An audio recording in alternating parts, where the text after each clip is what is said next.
So Labour did go ahead and announce crippling, potentially life-threatening benefits cuts last week. And the Tory response? It didn't go far enough. I'm not defending Labour because this announcement, when billionaires' wealth increased by 433 billion in 10 years between 2013 and 23, and it'll be bigger now, is unbelievably horrific. But the alternative? The alternative is a Tory party threatening not only worse attacks on benefits, but pulling out of the ECHR, which will potentially affect sick pay, maternity leave, paid annual leave, and even weekends for those in work.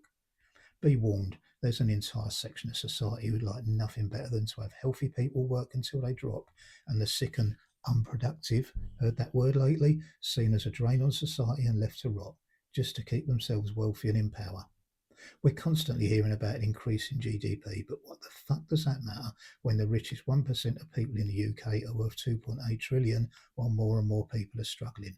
So an increase in GDP simply increases inequality. And I don't think it's a coincidence that people under 22 will lose support just when it's looking like we'll be needing cannon fodder in Ukraine. There's a huge movement to the right in politics. Even today, the Express continues to blame the problems on the country on relatively small numbers of immigrants rather than the massive social injustices and inequalities we're experiencing because they need a target to deflect from the real issues. And that gives an opportunity to the Reform Party Limited, who recently appointed someone who's previously praised Adolf Hitler and President Assad of Syria as head of their vetting process. See where this is heading?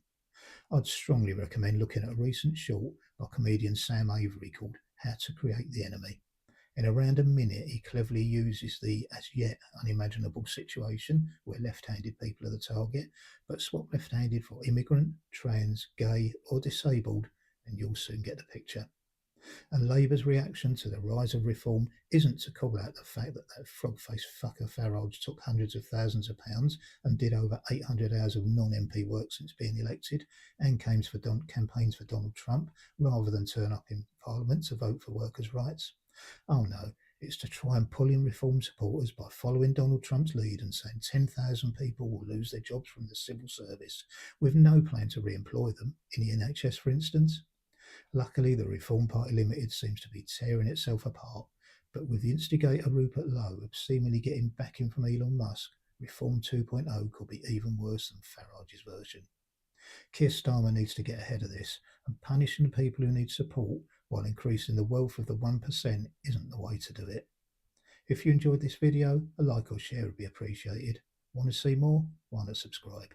Comments welcome.